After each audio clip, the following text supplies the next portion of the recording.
નમસ્કાર વિદ્યાર્થી મિત્રો, ધોરણ 9 સામાજિક વિજ્ઞાન પ્રશ્નપત્ર 1 વિભાગ એ. સવાલ નંબર 1 સાચા જોડકા જોડો.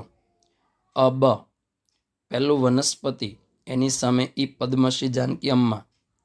રસાયણશાસ્ત્ર, એની સામે ડી પદ્મશ્રી અસીમા ચેટર્જી. તબીબી, એની સામે બી પદ્મશ્રી ડૉક્ટર ઇન્દિરા આહુજા. અવકાશ ક્ષેત્ર, એની સામે એ કલ્પના ચાવલા. વિધાન ખરું છે કે ખોટું તે જણાવો. ભારતમાં વેપાર કરવા સૌપ્રથમ ફિરંગી પ્રજા આવી. વિધાન સાચું. જર્મન પ્રજા હિટલરને ફ્યુહરર તરીકે માનતી હતી. વિધાન સાચું. ઘાઘરા, ગંડક અને કોસી નદીના મૂળ માનસરોવર નજીક છે. વિધાન ખોટું. રશિયાનું મુખ્ય મથક કયું છે? મોસ્કો. લોકશાહીમાં કોણ મત આપી શકે? લોકશાહીમાં મતદાર મત આપી શકે છે. માનવ સર્જિત આપત્તિઓ કઈ કઈ છે? માનવ સર્જિત આપત્તિઓ આગ, ઔદ્યોગિક અકસ્માત, બોમ્બ વિસ્ફોટ ને હુલ્લડ વગેરે છે.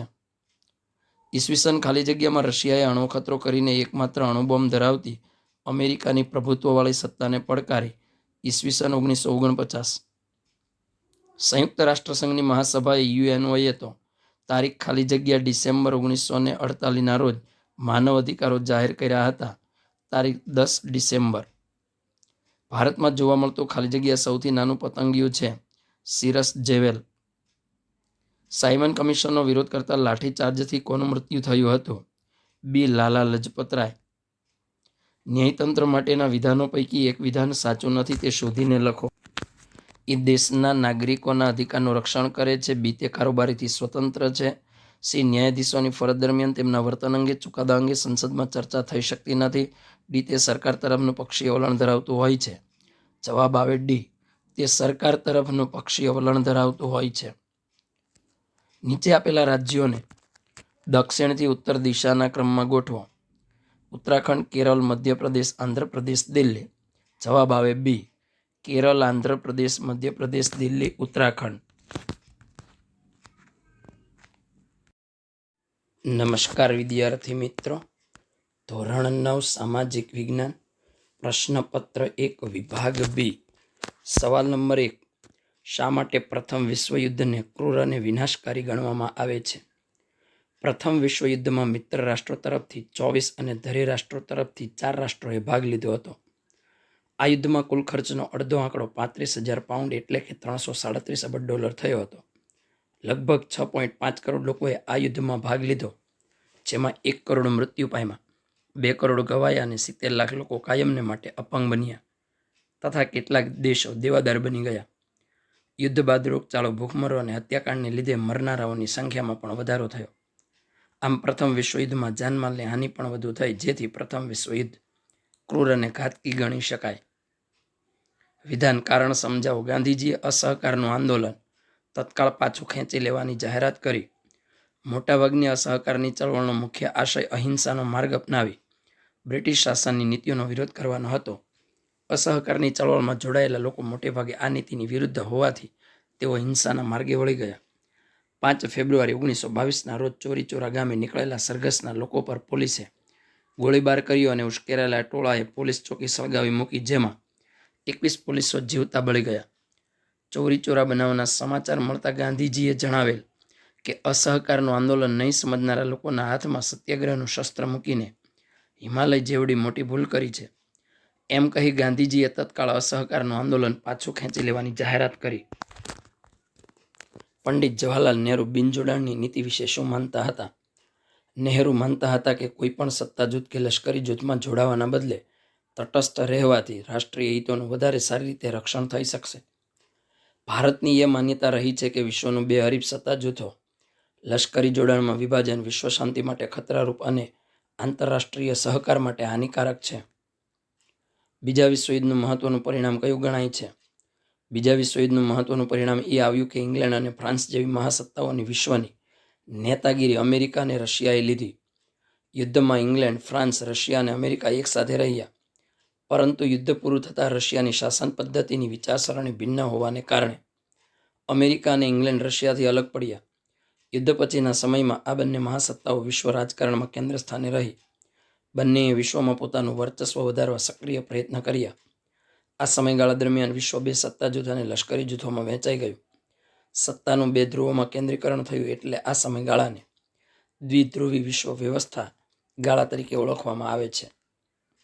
ખડકોના મુખ્ય કેટલા અને કયા કયા પ્રકાર પડે છે? એક કે તેથી વધુ ખનિજોના બનેલા સંગઠિત પદાર્થને ખડક કહે છે. તે નક્કર અને મૃદુ પણ હોઈ શકે. તે છિદ્રાળુ અને અછિદ્રાળુ તથા વજનમાં ભારે અને હલકા પણ હોઈ શકે છે. વિવિધ પ્રક્રિયાના અંતે જુદા જુદા પ્રકારોનું નિર્માણ થાય છે. તે નિર્માણ પ્રક્રિયાને આધારે ખડકના 3 વિભાગ પડે છે. પહેલું આગ્નેય ખડકો, બીજું પ્રસ્તર અથવા નિક્ષિપ્ત ખડકો, ત્રીજું રૂપાંતરિત ખડકો. એકીકૃત ન્યાયતંત્ર એટલે શું? દેશમાં એક જ ન્યાયતંત્રની વ્યવસ્થા હોય એટલે કે સર્વોચ્ચ અદાલતના ચુકાદા ભારતમાં આવેલ તમામ અદાલતો માટે બંધન કરતા હોય.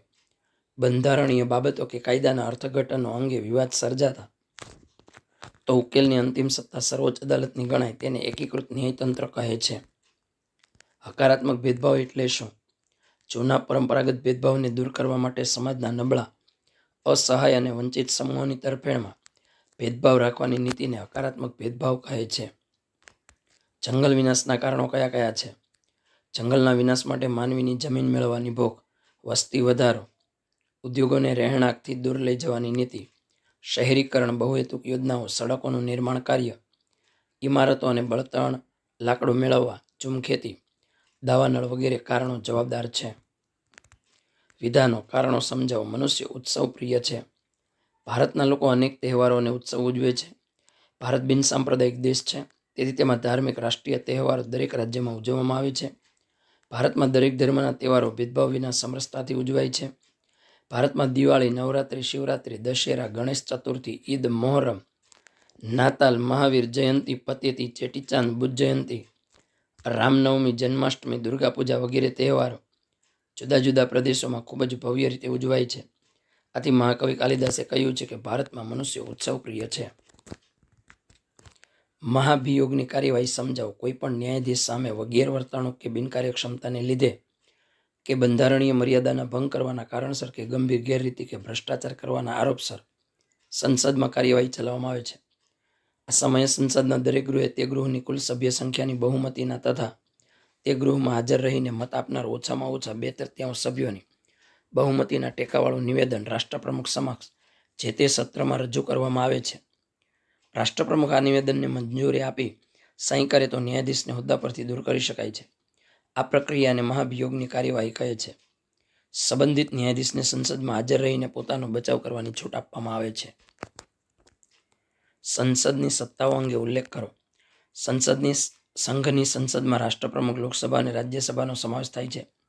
સંસદની ધારાકીય સત્તાઓ ખૂબ જ વિશાળ અને અગત્યની છે. ભારતમાં સંઘીય વ્યવસ્થા છે, તેથી કેન્દ્ર અને રાજ્ય અને ધારાગૃહો વચ્ચેની ધારાકીય સત્તાઓ વહેંચેલી છે. સંસદમાં સામાન્ય ખરડો અને નાણાકીય ખરડો પસાર કરે છે, પરંતુ નાણાકીય ખરડા બાબતમાં લોકસભાની સત્તા રાજ્યસભા કરતાં વધારે છે. સંસદનું સત્ર ચાલુ ન હોય ત્યારે રાષ્ટ્રપ્રમુખ વટહુકમ બહાર પાડે કે કટોકટી જાહેર કરે તો તેની મંજૂરી સંસદમાં મેળવવી પડે છે.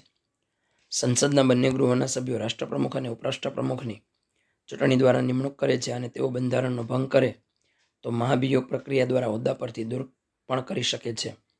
સંસદે બંધારણમાં દર્શાવેલ મર્યાદામાં રહી પોતાની સત્તાઓ ભોગવવાની હોય છે. સંસદના બંને ગૃહોમાં ત્રણેય વાંચનમાંથી પસાર થયેલ ખરડા ઉપર રાષ્ટ્રપ્રમુખ સહી કરે પછી ખરડો કાયદો બને. સરકારે પોતાની કામગીરી અને નીતિઓનો ખ્યાલ સંસદમાં રજૂ કરવો પડે છે. તેની ચર્ચા પણ સંસદમાં થાય છે. સંસદ કારોબારી પર નિયંત્રણ રાખે છે. સંકલ્પના સમજાવો. સ્વાતંત્ર્યનો હક. બંધારણ મુજબ દેશના દરેક નાગરિકને સર્વતોમુખી વિકાસ અને અભિવ્યક્તિ માટે, લોકશાહીના સુચારુ સંચાલન અને વ્યક્તિ તંદુરસ્ત અને સ્વસ્થ જીવન જીવી શકે એ માટે જે હક આપવામાં આવે છે તેને સ્વાતંત્ર્યનો હક કહે છે. નમસ્કાર વિદ્યાર્થી મિત્રો, ધોરણ 9 સામાજિક વિજ્ઞાન પ્રશ્નપત્ર 1 વિભાગ સી 3 ગુણના પ્રશ્ન. ટૂંક નોંધ લખો. સંયુક્ત રાષ્ટ્રોની સામાન્ય સભા. સામાન્ય સભા બધા સભ્ય રાષ્ટ્રોના પ્રતિનિધિઓની બનેલી છે. તેમાં દરેક રાષ્ટ્ર વધુમાં વધુ 5 પ્રતિનિધિઓ મોકલી શકે છે, પરંતુ મતદાન સમયે દરેક રાષ્ટ્રનો એક જ મત ગણવામાં આવે છે. આમ તે સંયુક્ત રાષ્ટ્રનું સૌથી મોટું અંગ છે. તે આંતરરાષ્ટ્રીય સંબંધોને લગતી કોઈ પણ બાબત પર ચર્ચા, સલાહ કે ભલામણો કરી શકે છે. તે સંયુક્ત રાષ્ટ્રના મહામંત્રી દર વર્ષે જે અંદાજપત્ર રજૂ કરે તે મંજૂર કરવું તથા તેના ખર્ચની રકમની ફાળવણી કરે છે. તે રાષ્ટ્રોના આર્થિક વિકાસ, માનવ અધિકાર, નિઃશસ્ત્રીકરણ કે સાંપ્રત આંતરરાષ્ટ્રીય પ્રશ્નો હલ કરવા પ્રયત્ન કરે છે. તે સામાન્ય બાબતોમાં 2/3 સભ્યોની બહુમતીથી નિર્ણય લઈ શકે છે. ભારત અને રશિયા વચ્ચેના સંબંધોની સંક્ષેપમાં ચર્ચા કરો. ભારતમાં ભારે ઉદ્યોગો સ્થાપવામાં, સંરક્ષણ ક્ષેત્રે સજ્જ થવામાં સોવિયત રશિયાએ ભારતને આર્થિક અને તકનીકી મદદ કરે છે. સોવિયત રશિયાએ કાશ્મીરના પ્રશ્ન અંગે ભારતનો પક્ષ લીધો છે. સંયુક્ત રાષ્ટ્રોની સલામતી સમિતિમાં કાશ્મીરના મુદ્દે ભારત વિરુદ્ધ ઠરાવ ન થાય એ માટે ઘણીવાર વીટો સત્તાનો ઉપયોગ કર્યો છે. કાશ્મીર પ્રશ્ન અંગે વૈશ્વિક સ્તર પર ભારતના મતનું સમર્થન કર્યું છે. આમ ભારત અને રશિયા વચ્ચે ગાઢ મૈત્રીભર્યા સંબંધો રહ્યા છે. કારણો સમજાવો. સ્થાનિક સ્વરાજ્યની સંસ્થાઓ લોકશાહીની તાલીમ શાળા અને બંધારણ સુધારણાની પ્રયોગશાળા છે. સ્થાનિક સ્વરાજ્યની સંસ્થાઓને ભૌગોલિક પ્રાદેશિક વિસ્તાર પ્રમાણે વહીવટી સરળતા ખાતર વિભાજિત કરીને સ્થાનિક જવાબદારી તેમજ કાર્યોની સોંપણી કરવામાં આવે છે. તે મુજબ વહીવટ થાય છે. સ્થાનિક સ્વરાજ્યની સંસ્થાઓમાં વહીવટને કારણે ગ્રામ્ય કક્ષાએથી ચૂંટણી, મતદાન, ફરજો, હકો, જવાબદારી, વહીવટ અને સત્તાધારી કે વિરોધ પક્ષની ભૂમિકાની તાલીમ મળે છે. દરેકને સ્વવિકાસની તક મળે છે. આ સંસ્થાઓમાં યોજનાઓના અમલમાં કાયદાની વિસંગતતાથી નીચલા સ્તરે સર્જાતા પ્રશ્નોને સમજી ઉપલી કક્ષાએ અમલમાં મૂકતા પહેલા પૂરતી કાળજી, ચકાસણી અને સુધારણા કરવાની તક સાંપડે છે. આથી જ કહેવાય છે કે સ્થાનિક સ્વરાજ્યની સંસ્થાઓ લોકશાહીની તાલીમ શાળા અને બંધારણ સુધારણાની પ્રયોગશાળા છે. તફાવત આપો. રાષ્ટ્રીય પક્ષો અને પ્રાદેશિક પક્ષો. રાષ્ટ્રીય પક્ષો. જે રાજકીય પક્ષ દેશવ્યાપી છે તેને રાષ્ટ્રીય પક્ષ કહે છે. જે રાજકીય પક્ષ અમુક રાજ્ય કે પ્રદેશ પૂરતો મર્યાદિત છે તેને પ્રાદેશિક પક્ષ કહે છે. Bharatiya Janata Party, Bharatiya Rashtriya Congress, Bahujan Samajwadi Party, Communist Party of India, Rashtriya Congress Party આ બધા રાષ્ટ્રીય પક્ષો છે.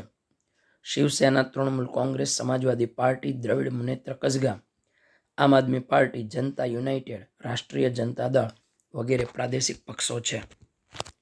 રાષ્ટ્રીય પક્ષની માન્યતા મેળવેલ મતને આધારે રદ થઈ શકે છે. પ્રાદેશિક પક્ષોને મેળવેલ મતને આધારે રાષ્ટ્રીય પક્ષ તરીકે માન્યતા મળી શકે છે. ભારતમાંથી અલગ થવાની ચળવળ કયા પ્રદેશોમાં ઊભી થઈ? ભારતના ઉત્તર પૂર્વીય પ્રદેશોમાં જુદા જુદા સમયે છૂટા થવાની માંગણી એ માટે આંદોલનો અને હિંસક બનાવવાનો ઉપયોગ થયેલો છે.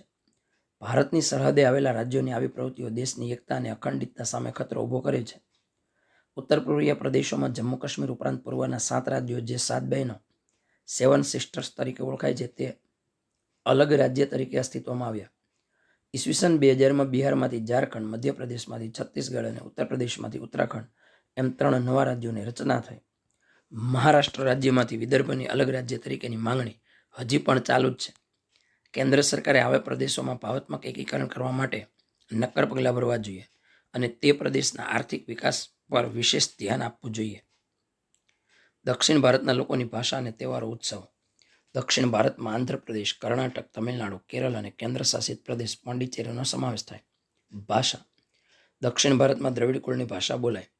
આંધ્રપ્રદેશ અને તેલંગાણામાં તેલુગુ, કર્ણાટકમાં કન્નડ, તમિલનાડુમાં તમિલ ને કેરળમાં મલયાલમ ભાષા બોલાય છે. તહેવારો, ઉત્સવો.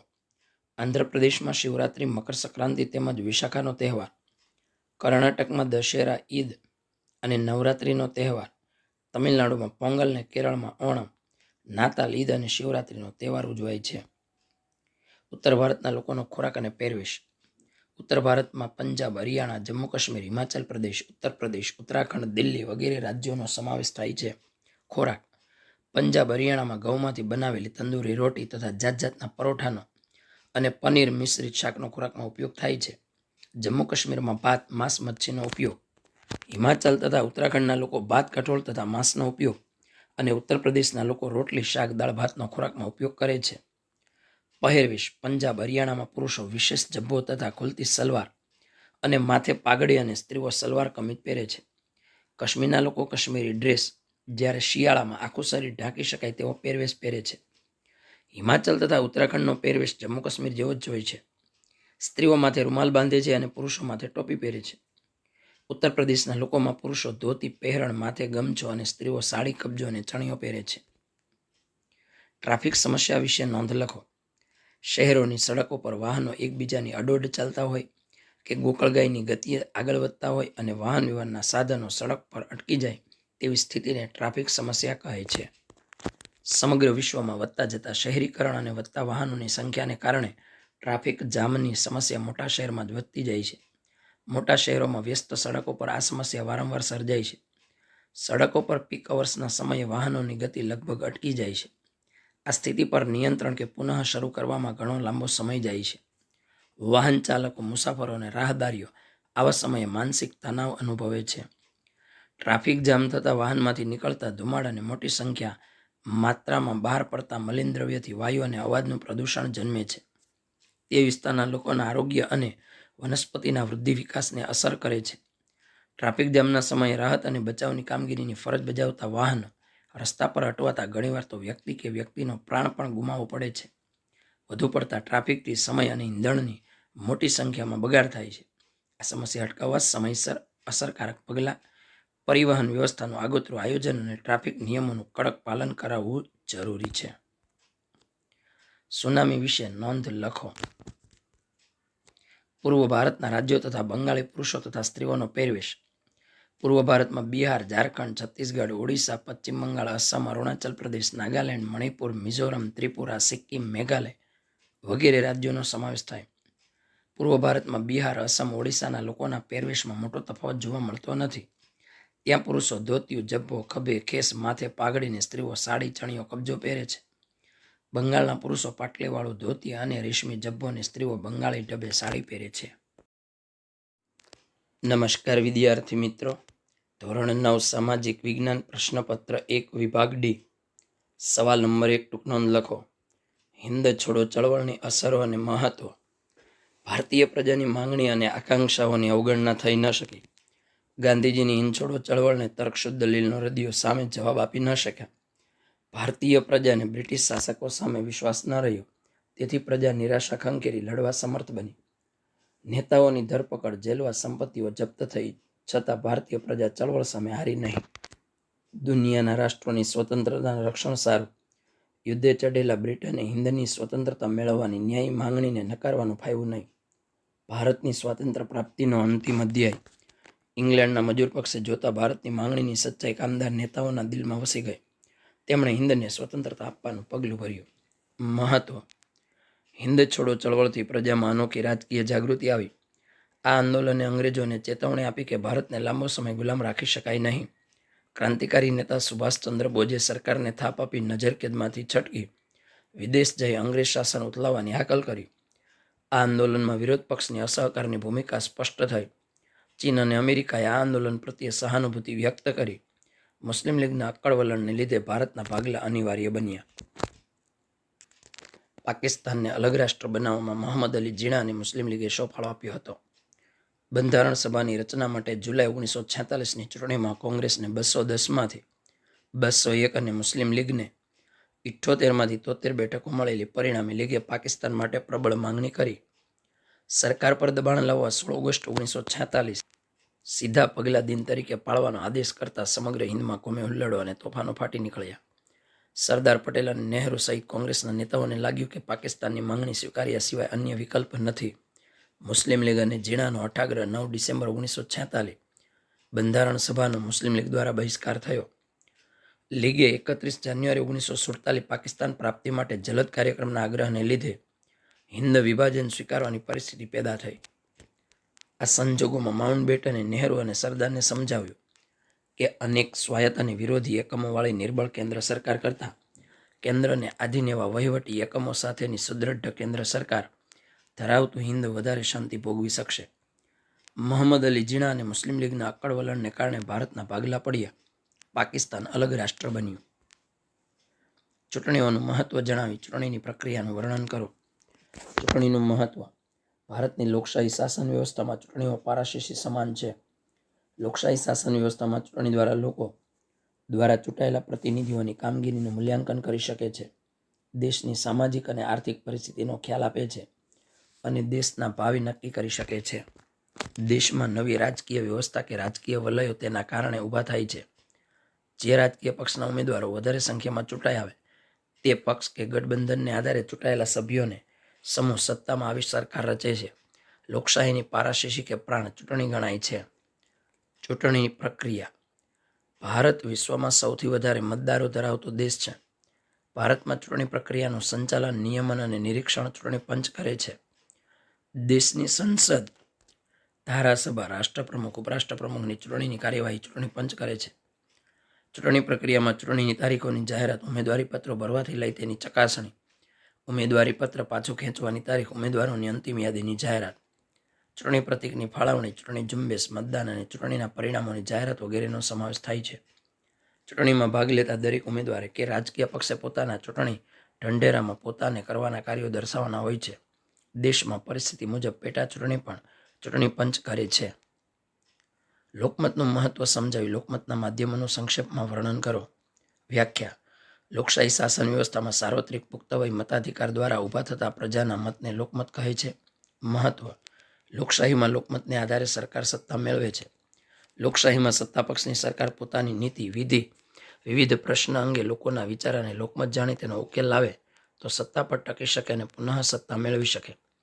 લોકમતને કારણે સરકાર ગેરવહીવટ કરી શકતી નથી, તેમજ દેશના હિત અને કલ્યાણના કાર્યો જ કરે છે. લોકમતને કારણે સરકાર જાગૃત, બુદ્ધિશાળી કે માહિતીથી જ્ઞાન નાગરિકને છેતરી શકતી નથી. આધુનિક સમયમાં લોકમત કેળવવા કેટલાક માધ્યમો ખૂબ ઉપયોગી થયા છે. લોકમતના માધ્યમો: લોકમત ઘડતર અને લોકજુવાળ ઊભો કરવા પ્રસાર કરવાના માધ્યમો બે છે. મુદ્રિત માધ્યમો: દેશ અને વિશ્વની વિવિધ ઘટનાઓથી દેશના લોકોને માહિતગાર રાખવામાં દૈનિક સમાચાર પત્રો, પાક્ષિકો કે સામયિકો જેવા માધ્યમો અગત્યનો ભાગ ભજવે છે.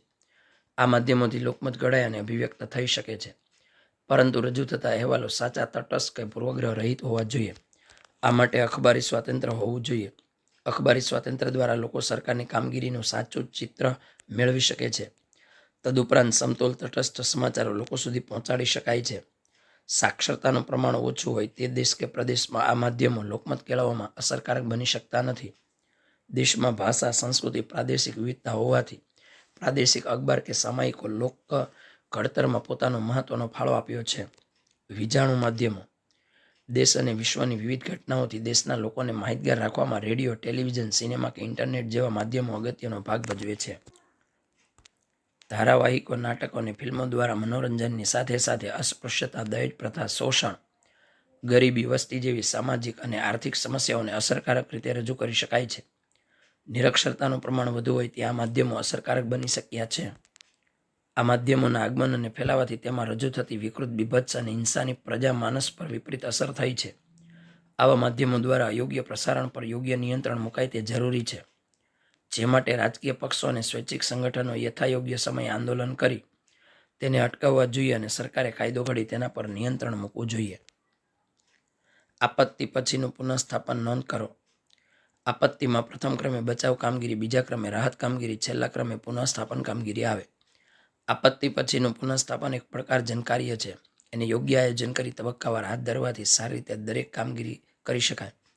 આપત્તિઓના સ્વરૂપ પ્રમાણે પુનઃસ્થાપનાની જરૂરિયાત ગોઠવવી જોઈએ. ભૂકંપ, પૂર કે વાવાઝોડા બાદ મોટા પ્રમાણમાં મકાનોનું નિર્માણ આવશ્યક. દુષ્કાળ બાદ લોકોને માટે નવી રોજગારીની તકો ઊભી કરવી જોઈએ. ખેતી ક્ષેત્રે સાધન સહાયની વ્યવસ્થા ઊભી કરવી જોઈએ. વિષાણુજન્ય રોગચાળા સમયે ભવિષ્યમાં બચાવ માટે લોકશિક્ષણ અને જનજાગૃતિના કાર્યક્રમોનો પ્રચાર પ્રસાર મોટા પાયા પર કરવો જોઈએ. માળખાગત સુવિધાઓને નુકસાન થયું હોવાથી તેનું પુનઃનિર્માણ કરવું જોઈએ. જે કુટુંબમાં એક કે બે વ્યક્તિ જ બચી હોય એવા પરિવારનું પુનઃસ્થાપનનું કાર્ય કઠિન છે. જે લોકોએ વિનાશ નજરે જોયો હોય તેમને થયેલા માનસિક આઘાતને મનોચિકિત્સકની મદદ લઈ સમયસર ઉપાય કરવો જોઈએ. કાયમી વિકલાંગતાનો ભોગ બનેલા લોકો માટે તાલીમ, રોજગારીની વ્યવસ્થા કરવી જોઈએ. ટૂંકનોંધ લખો. હરિયાળી ક્રાંતિ: સ્વતંત્ર ભારત અનાજ ઉત્પાદન ક્ષેત્રે સ્વાવલંબી ન હતો. બહુહેતુક બંધો બાંધવા, જળાશયો, નહેરો, જળ સંચયન અને કૃષિ ટેકનોલોજીની મદદથી કૃષિ ક્ષેત્રે ક્રાંતિકારી પરિવર્તનો થયા. તેથી અનાજનું ઉત્પાદન વિપુલ પ્રમાણમાં મેળવી શકાય છે. તેને હરિયાળી ક્રાંતિ કહેવાય છે. ટૂંકમાં કૃષિ ઉત્પાદનમાં થયેલ વધારાને હરિયાળી ક્રાંતિ કહે છે. હરિયાળી ક્રાંતિના પરિણામે અનાજ ઉત્પાદન ક્ષેત્રે સ્વાવલંબન એક મહત્વની સિદ્ધિ ગણી શકાય.